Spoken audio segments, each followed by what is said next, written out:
up, then you're able to go and sync only the observations that you have completed. I click on participants and I'm ready to begin. You'll notice it has the standards listed, it has the rubric, as well as the sample indicators. So it's very much just like we saw within the actual steps. Everything is right here, but I don't have to be connected to the internet to be able to capture this information. So this is the piece that will work out very nice for participants. Once I finish, you'll notice that it's changing. I have two that I've already synced up. I have one in progress. And so I'm able just to either continue my observation if when I get back to the office I want to finish it up, or it's ready to sync.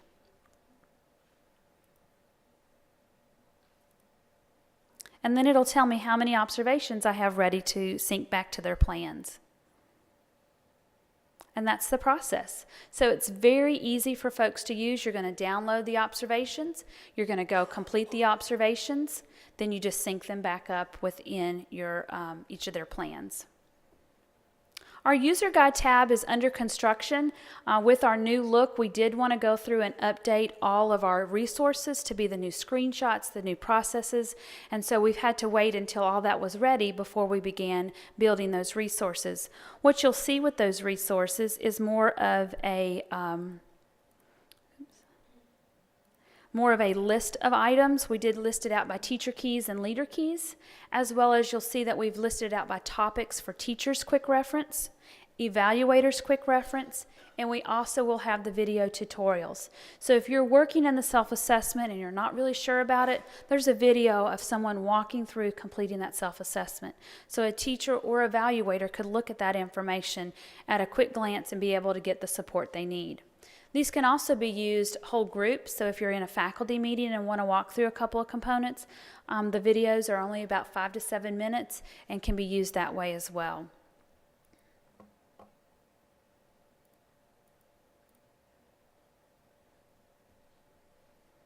Our professional learning opportunities, we launched this back in April of last year. Have spent a lot of time ensuring that we're building the resources that you need to be successful within your district. And so we have added quite a bit over the summer to this particular tab. You'll see our topics in the top left corner. These are all sort of big buckets of resources that you can click on. So if you want to looking at particularly just the standards, you can click on this. All our modules, all our handouts, all our resources are going to be listed there for you. And so this is a nice look to be able to drill down and get the information you need. You'll also see that we have listed inter-rater reliability. We will have resources there for the district or for principals to use working with their evaluators to work on inter-rater reliability. You'll also see our induction and mentoring information as you're working through that. We do also have those listed here. Again, any resources needed for the effectiveness system is going to be listed within one of these topics. If you know of a course that you need to take or that's been recommended, you can also do a search to find those courses. So again, kind of a two-way street here. You can look by topic or you can search if you know what you're looking for. Your courses that you are enrolled in will show here on the right side, so you know where you are within those courses if you're taking something that you're going to come back to multiple times.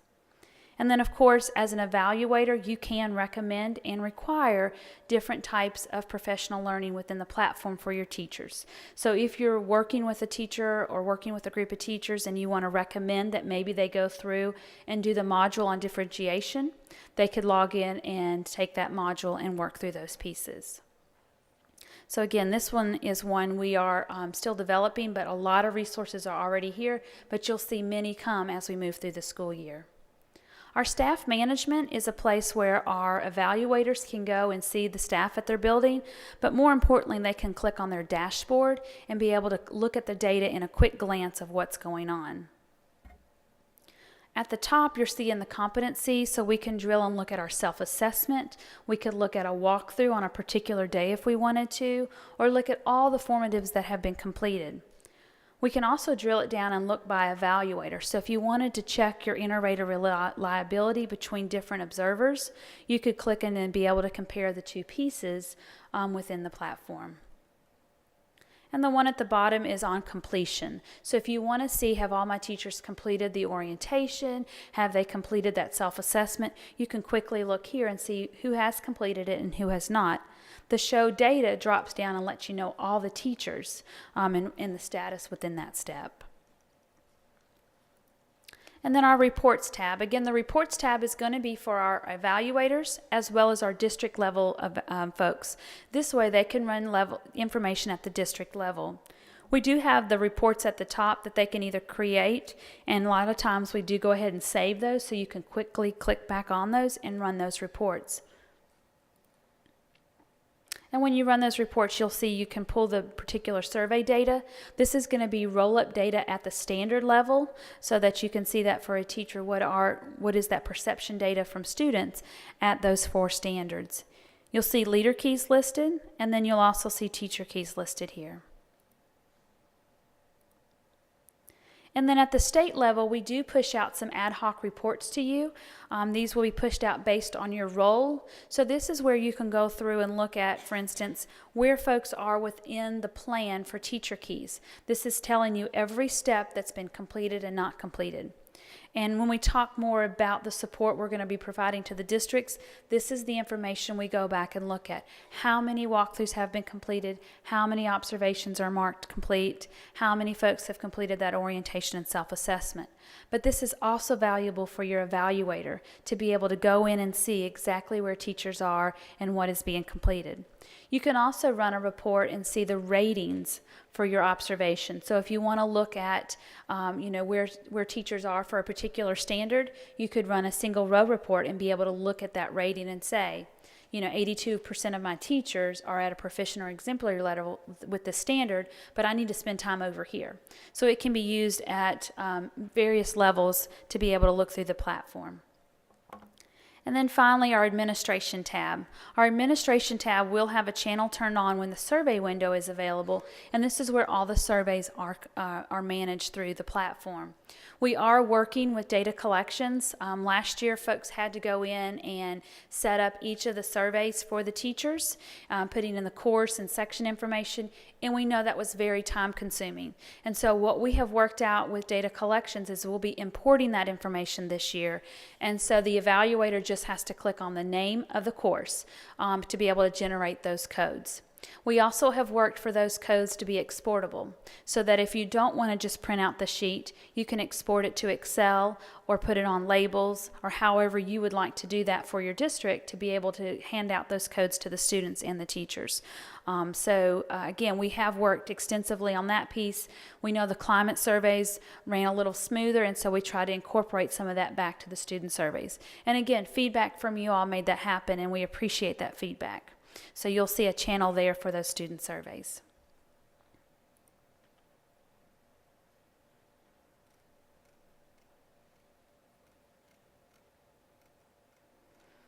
And I'll just share very quickly with you our training plan, and then I'll let Michelle walk you through the SLO updates. We are going to be providing a monthly implementation webinar, and this is not only for our returning districts, but our new districts. We will be talking about what should be occurring in the platform at the district level, but also talking with you about what are some strategies we've heard from districts in rolling that out within your district. So if there's been a way folks have looked at surveys, we want to share that with other districts so that they can learn from that and say, that's a great idea, I'm going to go with it this way. Or if there's been a way that you've empowered teachers at the school level, pulling together maybe an advisory group as your go-to people for the platform, we want to share that with the other districts because, again, we can all learn from each other on ways to make sure that this is a seamless transition with them working through the platform. So we'll be previewing the steps. We'll also be giving strategies for implementation during those monthly webinars. We also will be providing the district an implementation report. This is just going to be at the plan status where folks are within the steps, but this can give the district some guidance of is everything rolling like it should be? Do we need to go in and provide additional support to particular schools? So we'll be providing that data for you so that you can be monitoring that progress. And then we also will be having some regional support sessions. We've got those set up for October, November, and then the spring, February, March. These are designed for our district trainers as well as our site administrators. So we invite them to come for a day training to really learn the ins and outs of the platform, really look at reporting, and you'll see the reason we started in October, by then they'll have some of their own data. So they'll be able to generate some of that report that they have based on their data.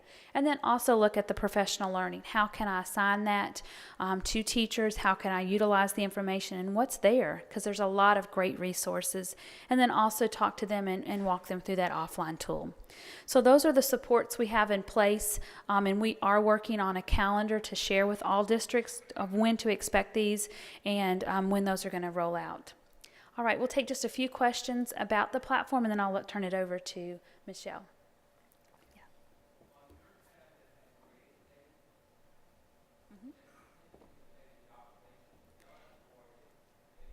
The created date is the date that it was entered into the platform.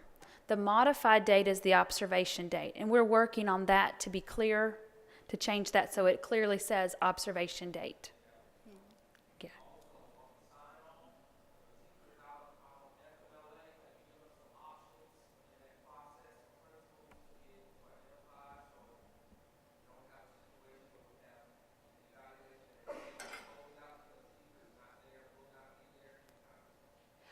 We have not really spent a lot of time looking at that, but we are working on putting together some closeout processes for that for the end of the year as we look at that summative.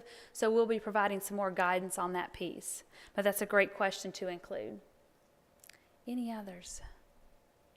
All right, I'll turn it over to Michelle. Thank you, Carlene. They've done a wonderful job taking your feedback and making it where it's more usable and more appropriate for the things that you need within your district. So I think they've done a great job.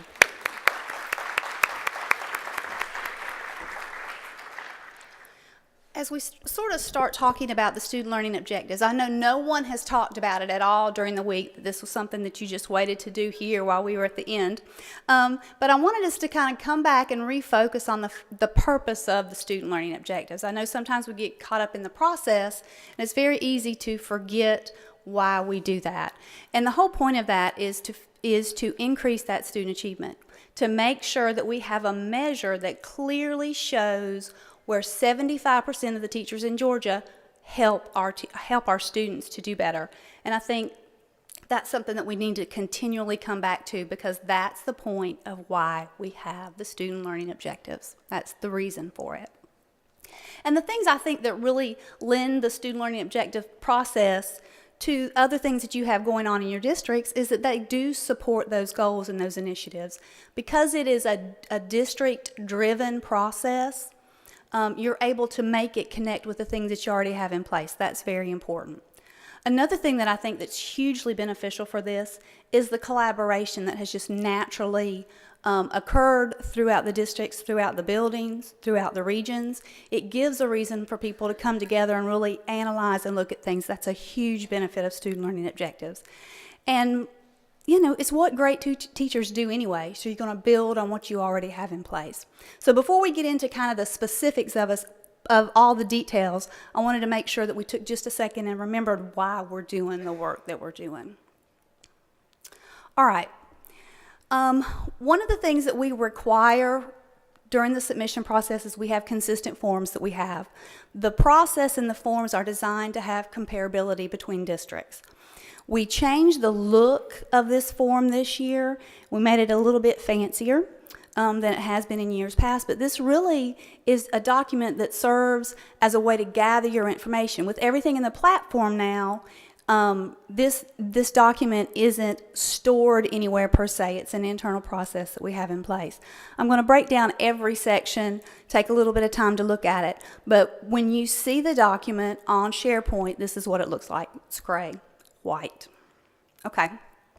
This is the general information, the district name, the state course number, the title, that information. We've set that up in the submission process very much along the lines of what Carlene was talking about with the platform. We've tried to make it where it's very efficient for you. So once you indicate your district name, you don't have to do it again. It populates from there on out. You don't have to go look up that course number or type it. We've got a drop-down box so that you can see what it looks like.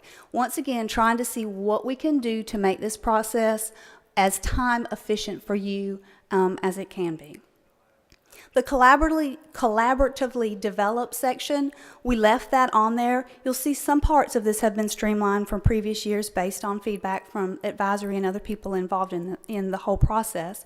But the collaboratively developed part is very important. With this particular example, you can see that they've got, this is a CTAE SLO.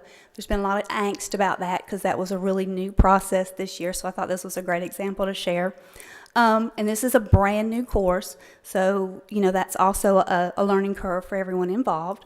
But the people that worked on this are all people directly involved with the SLO. Okay, so this is the decision that the district made. You'll notice they have middle school, high school, people involved on special assignment. You've just naturally got that vertical alignment piece in place. So with the collaboratively developed, this is designed not so we know necessarily how you came up with who was involved, but if there's a question, if it's effective, you can use this as an internal check for you to make sure that you're addressing the needs that the district has identified as important. So that's the collaboratively developed.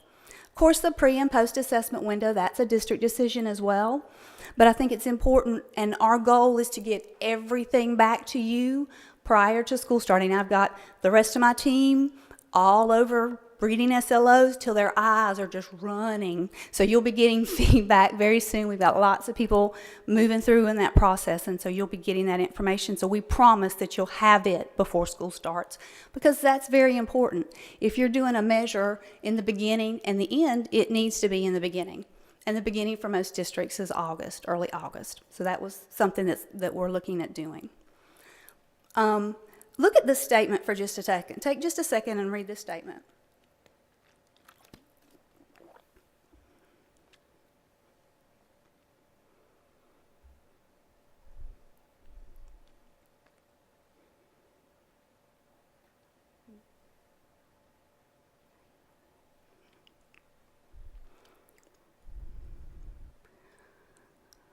Okay, you've got the beginning and the ending points, the pre and post. You've got the 100% of students. I think we all know those are fair, those are consistent. We've got what we're going to be looking at. We've got what the assessment is. And then we've got the fact that they're using an individualized target. So every student in there is going to be able to demonstrate growth from where they started. Is there anything else in here that stands out to y'all?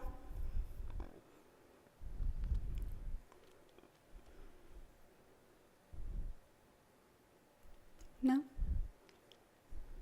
Okay. All right.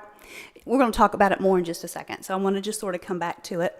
And rather than wait till the end of the presentation, I'm going to go ahead and thank Hall County for allowing us to use this as an example. We did clear that up before we threw it up there. We didn't do that cold for them, but they've done a really good job looking at the data that they've got in place and using that to inform their next steps.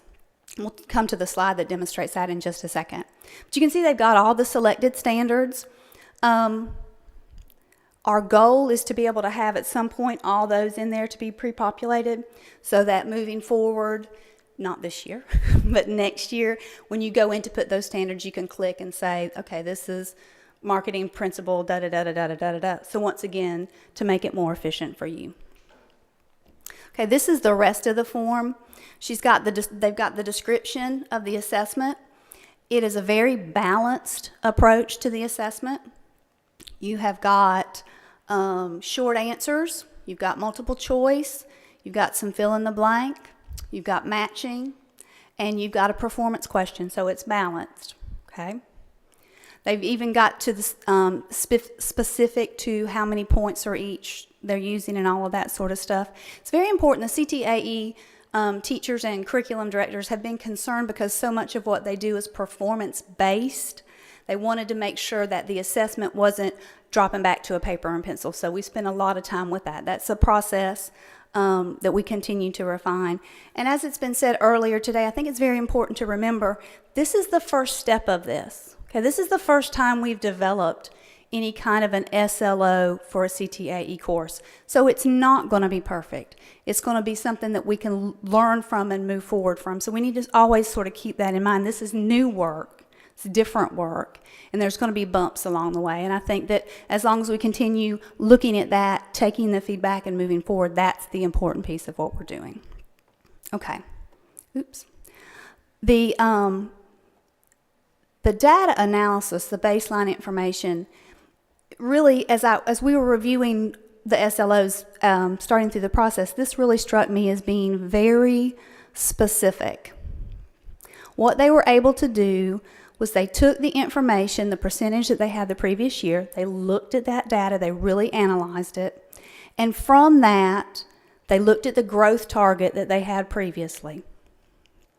And lining the two of those up, they recognized that there need to be some adjustments made.